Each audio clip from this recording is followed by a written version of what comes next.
wabarakatuh. Selamat malam. Berjumpa lagi di podcast Ketik Pos. Malam ini saya ditemani seorang tukang bubur dan juga merangkap seorang mentor. Yang nama aslinya Samsul Anan ya. Betul. Kang ya, bener ya? Yes. Nama populernya Kang Anan. Biasa dipanggil Kang Anan. Ya, beliau adalah owner dari bubur ayam Joli yang sudah viral. Kita langsung ke ini ya Kang ya, langsung Oke. Bubur ayam Jolinya. Ya. Lahir dan tahun berapa lahirnya bubur ayam Joli? Oke, bubur ayam Joli sebenarnya tadinya kami persiapkan sebagai additional revenue dari martabak. Karena dulu sebelum tahun saya sebenarnya waktu itu masih kulineran jualan martabak brownies. Martabak brownies ya? Martabak brownies yang pertama di Palembang. Jadi memang berjalan waktu, perjalanan tantangan. Kemudian bubur ayam Joli secara tidak sengaja malah berfungsi dari core revenue yang saat bisa menopang apa yang kami lakukan. Dan 2017 saat itu lahir di Food Street di Angkatan 43. Kemudian 2018 kami memutuskan untuk kayaknya lebih mau fokus ke online food delivery. Oke. Makanya 2018 kami bawa ke rumah di situ dan kemudian fokus di layanan online food delivery. Baik. Berarti memang dari food street, Yes. kategori food street pindah ke home delivery. Pada saat COVID, home delivery itu sebelum COVID sudah home Sebelum delivery. 2018. 2018 ya? Jauh sebelum aktivitas Oke. COVID. Data yang aku punya ini kan Joli itu tahun 2017 Yes. mulai startnya kan. Gitu. Kenapa namanya Joli? Kenapa namanya Joli? Ya. Jadi Apa dalam filosofi? perjalanan Joli. saya melakukan usaha, Ya. kemudian saya belajar untuk mempertajam apa yang saya punya dan mencari tahu sebenarnya ada kesalahan dan kekurangan apa sih.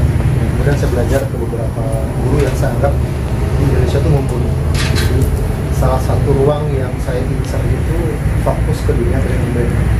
Dan di sisi itu kemudian saya mendapat sebuah pengalaman baru bahwa menentukan nama itu tidak bisa asal cap-cip-cup gitu. Kita harus benar-benar menerjemahkan siapa dia, bagaimana identitasnya, dan kemudian menentukan sebuah nama. Kenapa Joli? Karena ada secara singkat ada harapan yang kami taruh di situ. Joli itu maknanya Joli lidah. Jodoh lidah. Yes. Artinya? Kemudian kami mengingat itu menjadi kata Joli yang lebih simpel, mudah diucapkan, dan mudah-mudahan mudah diingat. Itu sih kurang lebih Jodoh lidah. Jodoh. Kayak kalau ada brand apa Mesis itu jodohnya roti. Iya, betul. Mesis itu Kurang jodohnya lebih roti. Karena itu begitu ada ya. makna dari sana ya. Ya, kita lidah ini jodohnya ya. Ya, bubur ayam betul. Keren. Oke.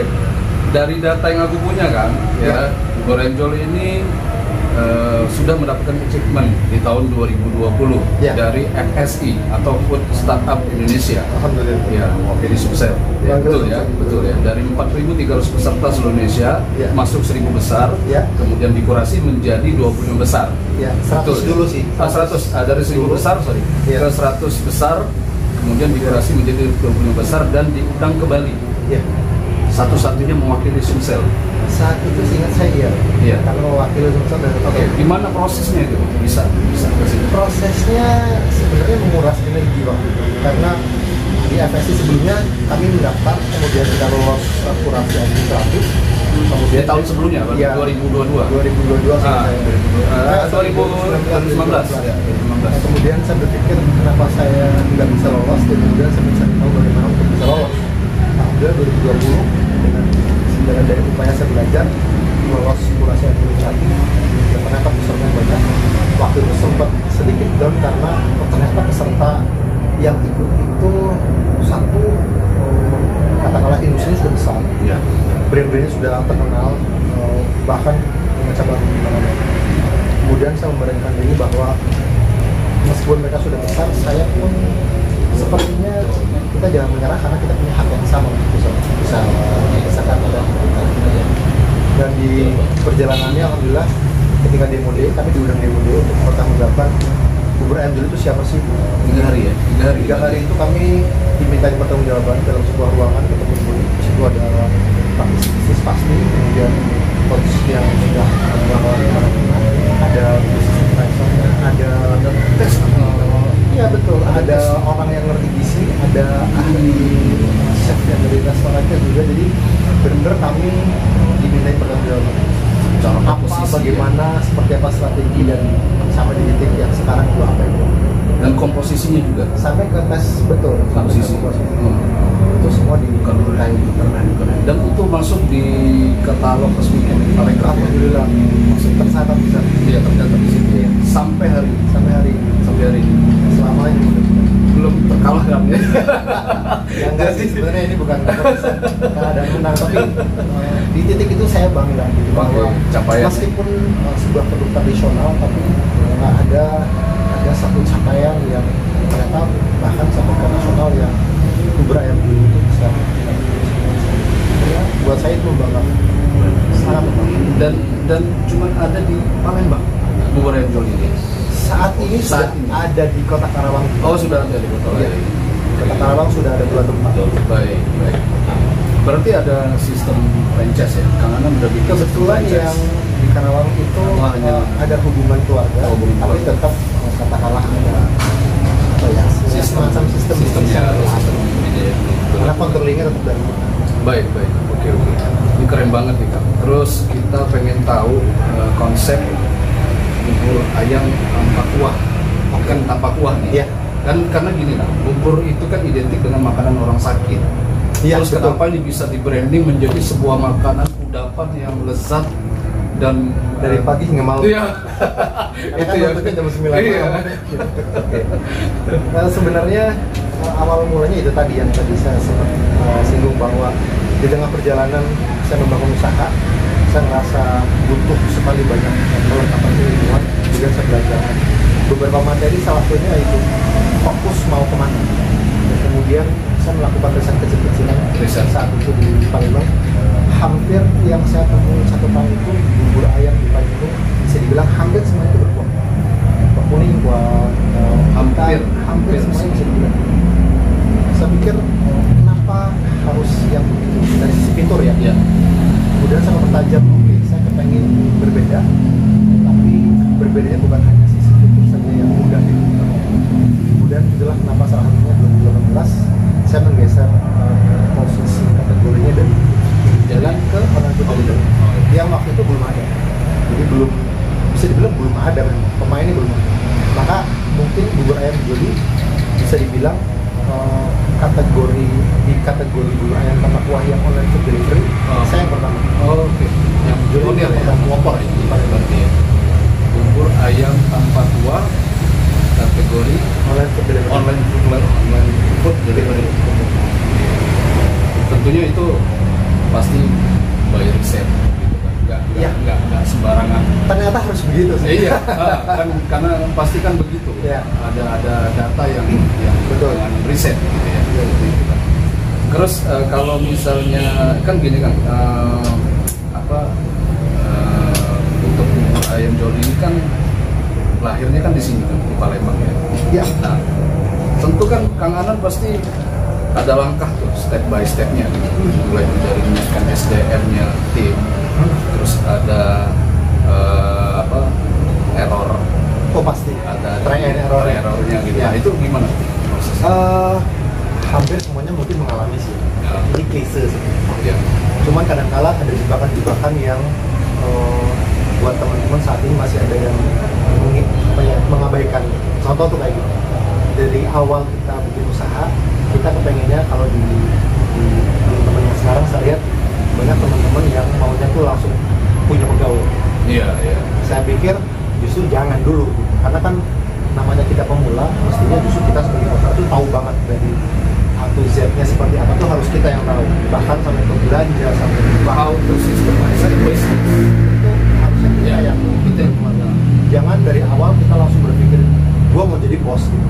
Ya. Dan langsung hire pegawai. Maka yang dulu kami lakukan adalah ya saya sama istri terjun langsung bagaimana mengelola ketemu pengelola, pasti ketemu nangisnya udah pasti itu bagian dari cerita.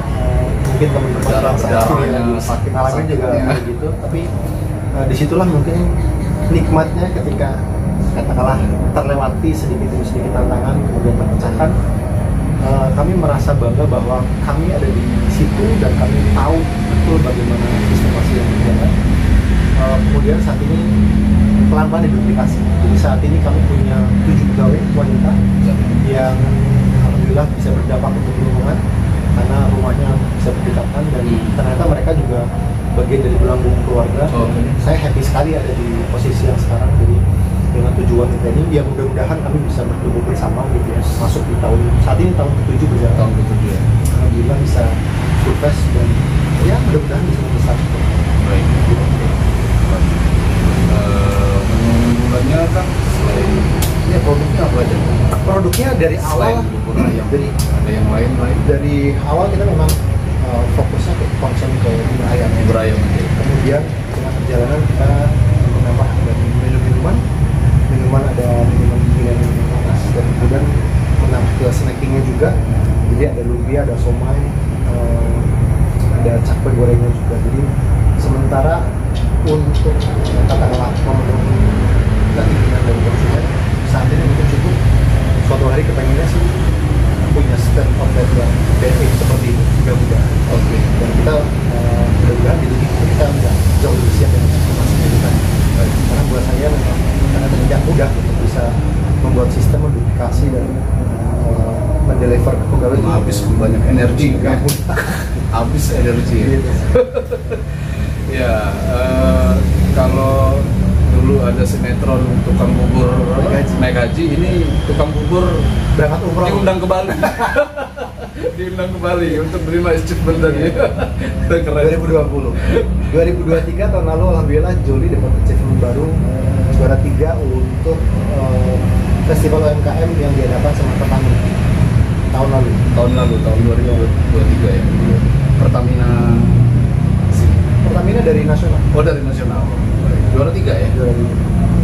Mewakili Sumsel. Tapi cukup kita yang tahu. Cukup kita yang tahu ya? Oke. Kalau diferensiasi sih tadi udah jelas ya, bubur tanpa kuah ya. Tanpa kuah artinya memang secara elegan untuk penyajian tanpa kuah, kemudian fiturnya elegan tanpa kuah, kemudian memang ini berdasarkan riset. Ya, dibangun brandingnya berdasarkan riset. Nah, respon dari konsumen sejauh ini, seintim apa hubungan antara owner atau brand dari Bubur Enjoli dengan konsumen? Kalau sudut pandang kami sejauh ini, parameternya adalah kedekatan kami dengan konsumen. Alhamdulillah di titik kami lumayan dan cukup dekat. Kenapa begitu? Salah satunya hampir tiap tahun Joli itu mengadakan kuesioner. Jadi pendekatannya adalah suara konsumen itu melalui kuesioner atau ngobrol. Kalau yang kuesioner biasanya setahun sekali kita mencari data, jadi apa kesan mereka, soal harga, soal pelayanan, biasanya kita dan kita yakinkan untuk konsumen yang katakan secara personal kita tidak mengenal. Jadi bahasa dan jawabannya tidak objektif. Kemudian yang kedua, biasanya kalau ada yang kan suka ada yang datang ke Joli makan di tempat, biasanya kalau kita lihat kayaknya ini konsumen sudah bolak-balik, maka biasanya kami berdua bisa berjanjian untuk bisa katakanlah ketemu dengan mereka, kemudian diskusi, ajak ngobrol, pesan dan feedbacknya seperti apa. Biasanya dari sana kami melihat bahwa mereka mau bersuara, mereka mau menyampaikan itu ke kami, artinya mereka juga ada rasa perhatian dan memiliki bagaimana Joli itu di titik bagaimana ketika ada risiko, ada yang ketinggalan sendoknya, ada yang ketinggalan bisa jadi telurnya. Mereka dengan katakanlah terbuka, kita bisa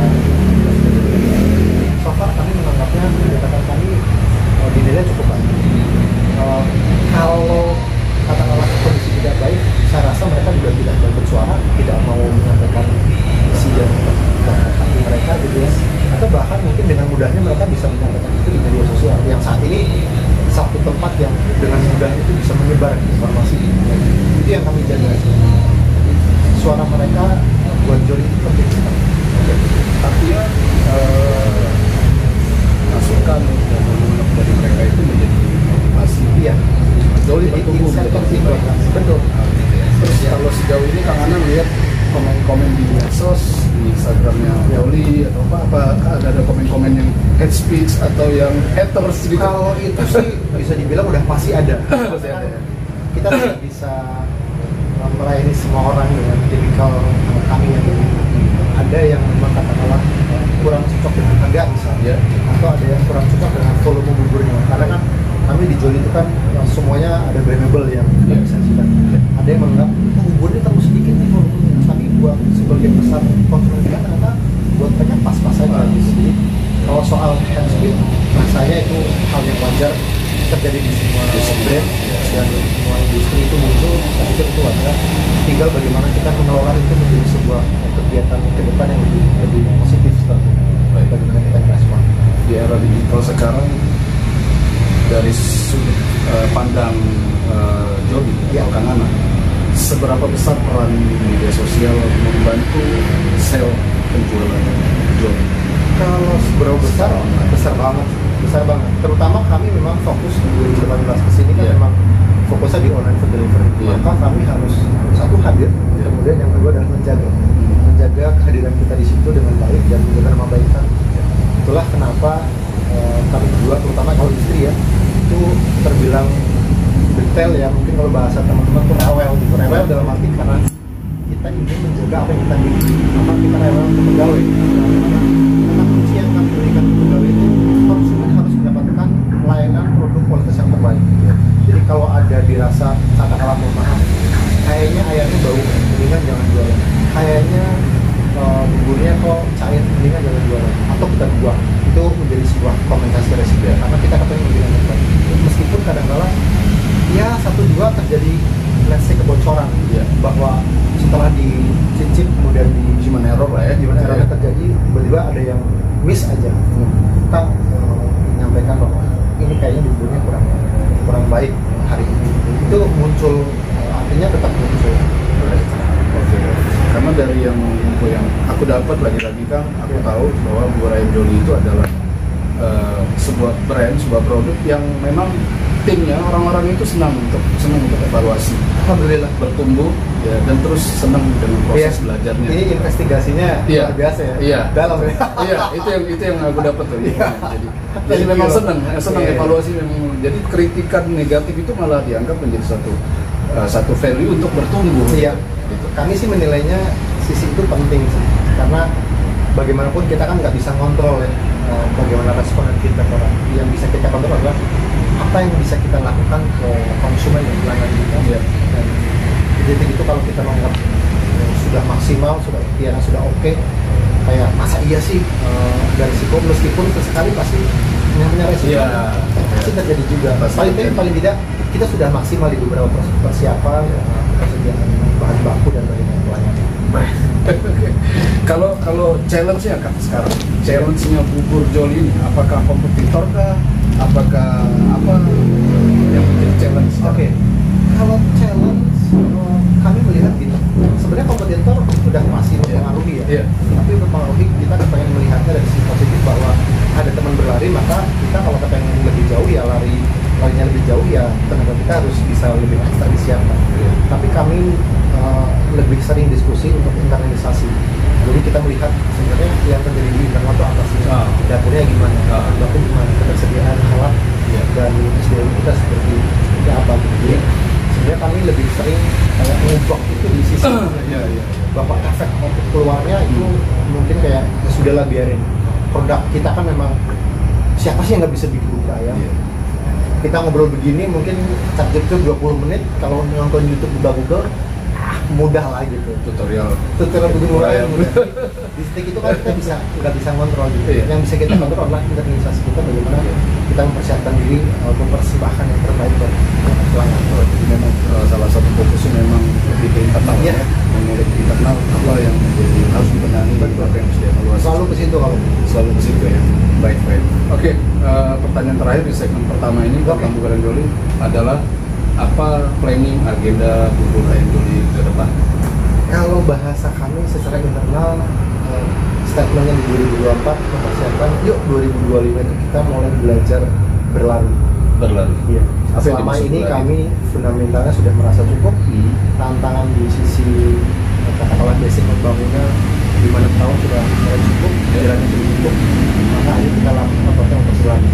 Jadi mungkin selama ini kehati-hatian kita berdasarkan pengalaman kami dulu menjalankan bisnis dan pengalaman teman-teman juga kami persiapkan mungkin let's say 2-3 tahun kemudian kepengennya sih sudah punya dine-in atau outlet yang orang bisa berdatangan dan kita bisa mewujudkan itu seperti itu ya berarti ya planning ke depan.